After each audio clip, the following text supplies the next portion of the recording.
Okay, so for David, there was a lot of information in here. So I think I wanted to start with a website that was actually a bilingual site for educators called Corinne Colorado. And I just wanted to start with we know that a student's receptive language is better than their expressive. So this makes a lot of sense why his fluency is really down, but his comprehension is still there. So that just makes a lot of sense to me. Um, and I wanted to point out that we know that this is his fifth year of having English only instruction. So he is right at that point of occurring and experiencing cognitive academic language proficiency. So I think the first thing I would suggest to his teachers is hopefully they're realizing this. And so he is right at that cusp where he's going to start understanding and grasping things really firmly, especially in the academic sense of everything.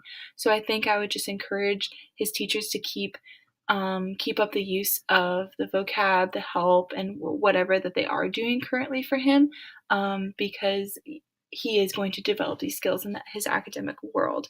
Um, and also for, we just did in Module 12 an IRIS module. I'm going to cite that. And for teaching ELLs, and we learned that oral language proficiency refers to the knowledge or the use of vocabulary, grammar, and sentence structure, as well as comprehension. And we know that if this isn't there, then their fluency is going to suffer, and it's really going to lack.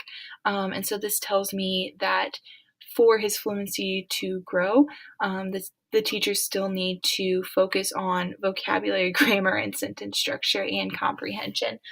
These are all a big um, circle, it's all a big cycle, and they all really go hand in hand. So just being able to expose him to vocabulary and grammar and the sentence structure, and just giving him the extra practice and the help that he needs is really gonna help him in this area.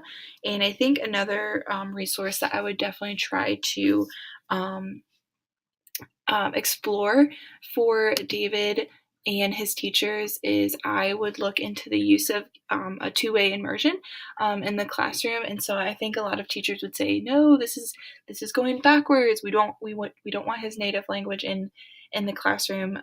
But we learned in the IRIS module that this has been proven time and time again to be the leading way to teach ELLs, is to bring the two together and not just focus on English. And so this could be done by just bringing in a bilingual teacher.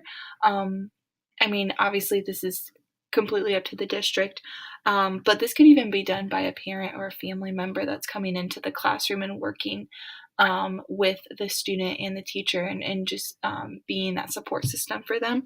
And this can also be done by an ESL teacher. And so they're going to provide explicit instruction in the native language of the student, and they can also be a translator between the parent and the child, obviously, which is going to be helpful in a lot of aspects for their comprehension and just for their overall understanding of what's going on in the classroom. Um, and then I also think comprehensible input is going to be really important here too. So just teaching at just above their academic level, but still providing the visuals that they need to visualize what they're learning, and making connections for them.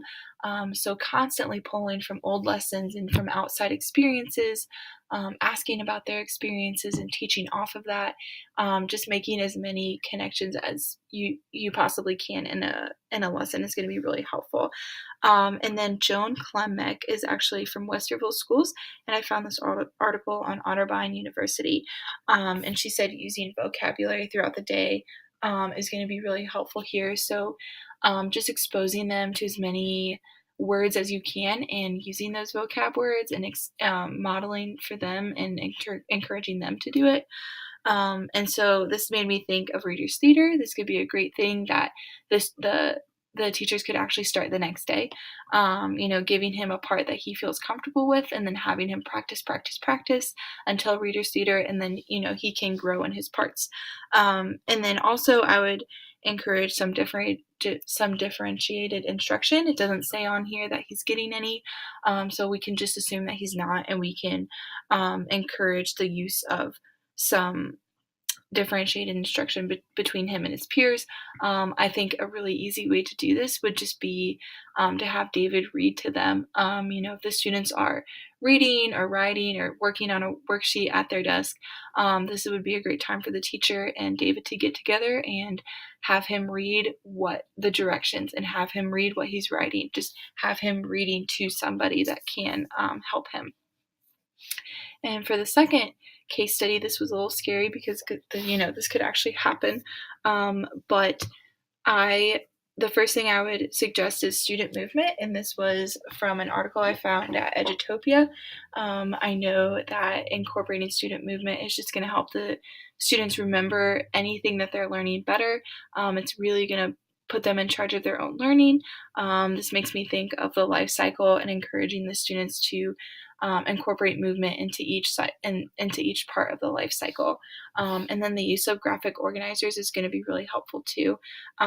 This is a great way for the students to conceptualize whatever information that they are learning, and they can compare new and old information and see what's different. And this is just a great visual for them. And then High Schools at Work put out a article that talked about more hands-on activities. Again, this just goes back to putting the students in charge of their learning and making them feel in charge. And this is just a great way for the students to be involved in their own learning. I think we can all agree that we'd rather do something rather than read about something or, watch someone else do something really cool. Like we want to do it ourselves. And then from the University of Washington, I found a really cool article about the use of technology. This is something we talk about all the time in our classes, but they talked about the use of technology for formative assessments. And so I know in an urban city school, they might not have access to a computer for every single student. So this might need to be done in a computer lab, but this made me think of Kahoot games. This is a great way for the students to feel like they're playing a game, but it's actually a formative assessment and just more points of check-in, throughout their lesson before they completely bomb the last, summative assessment for the unit. And so this would be a great way to incorporate that. With video or with technology, you could use a lot of videos.